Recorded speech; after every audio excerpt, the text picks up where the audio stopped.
Got a small box Chevy here, and we are actually going to inspect it. In the previous video, I took the oil pan off. Hopefully you can see this. I got a GoPro on my head. And this is basically what we got. We picked this motor up. They pulled the motor out of a good running truck. Well, it wasn't running good. It had issues, and it was diagnosed as it needed a motor.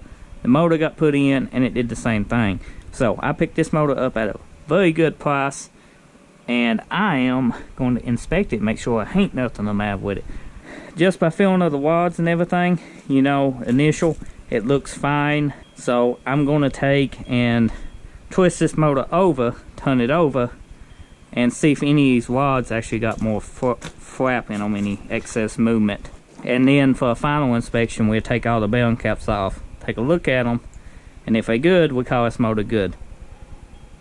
You also would want to check your cam bearings, which you gotta pull your cam, but that'd be another video. You want to work the crank left to right, and basically watch for any excess movement. If you got a helper like I do, Shane's helping today, you can feel the wads while he does it. Go ahead. That's good, that's good. That one's good. Good. Get my hand in here, go ahead. Good. Okay, there's no wads knocking on this engine, I will safely say. It probably does got a little bit of wear on it. I think this engine had 160,000, honestly. So it had a lot of miles on it. It does got a wing wedge on it. The engine didn't smoke. You know, you can see the cam. It's got a nice looking cam in it. Can't see the cam bearings. None of the lobes look flat. You would have to turn it over more. It's got a flat tappet cam in it. This was a factory roller motor. I think we can hone it out if the main bearings is good. If everything checks out good, maybe throw new bearings in it. We might just call these bearings good for another 100,000 miles and just put new wings in it. You know, ball hone it, new wings. What would you do? Comment below. So let's go ahead and just take the main caps off. The size of the main bolts right here, if you're doing this, you know, it's 5/8. 5/8. I know I get a lot of comments. Sometimes I forget to tell people what size something is. And oh god, those is tight. Let me try and break this with a ratchet. Not gonna work. I need my extendo ratchet. I'll be back, Shane. Just make sure to use the proper size socket and a 6-point. If you use bigger than a 6-point socket, that's what's inside here. You can strip these. 6-point less likely to strip. Oh, engine moving. Maybe I should just impact these. I got an air hose. We got a battery power impact. What are we doing?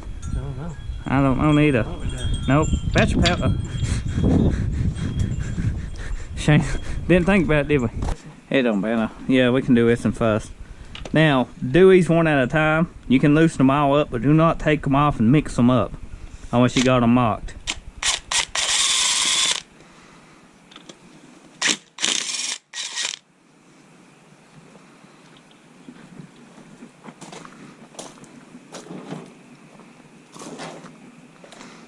And to get these off, you usually have to walk them sideways. Tap on them a little bit on the sides. Then take your 2 bolts. Sometimes you can put them like this and wiggle it up.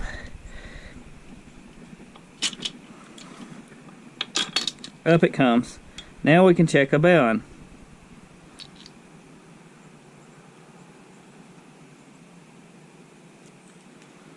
Actually is pretty good shape. It does got some wear right here in the main, in the bearings. If you look right here, you can catch it with your finger, but a flat polish on a table. I mean, it's smooth, but you can catch it, but oil will fill it up. You could rerun these bearings. You could. There's nothing the matter with that. But that's just from not keeping your oil changed and stuff. Debris gets inside your motor, then it gets into these bearings here. These bearings that's in this is the newer style bearings and stuff. They are kind of super soft, so they usually catch the material and embed it inside the bearing. So everything is fine on this one. So we got, this is 1, 2, 3, 4 more to check. Do you want to zip them down now, Shane?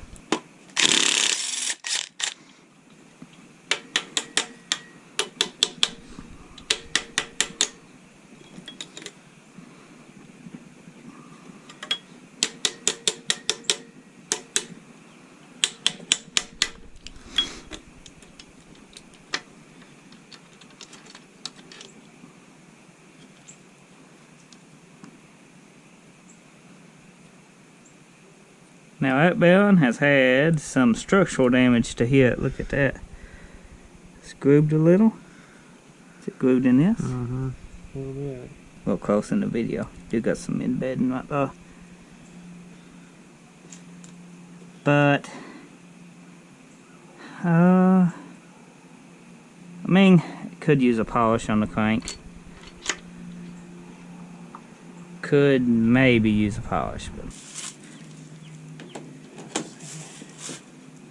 just caught debris over time right here. Oh yeah.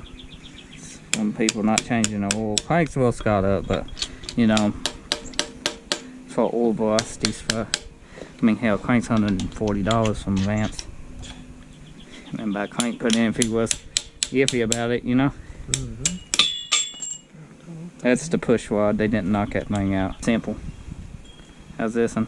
This one's good. So this motor was fine. It wouldn't have knocked. We could throw it back together and run it where it is, or I'll put bounds in it since you got it down.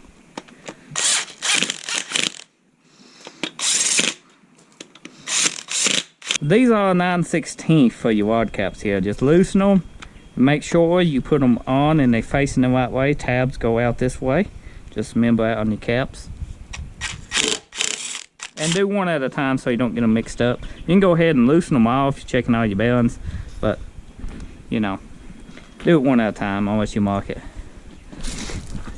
Oh, God. Building another engine. Just because we can. Here you go. Just because we can. Yep.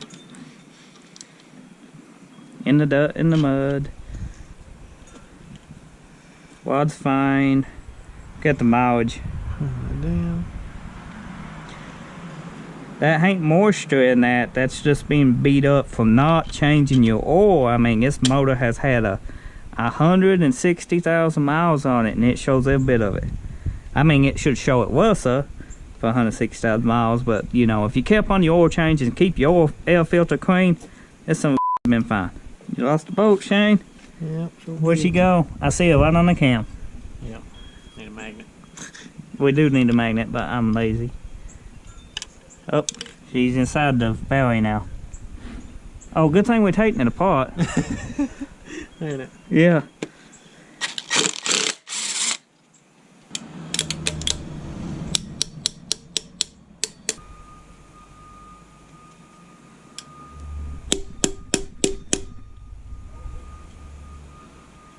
That old-fashioned way. Put a nut on it, twist it, and knock it. I didn't want to hit it hard where, you know, we had threads on it. But I sure smack it hard with a nut on it.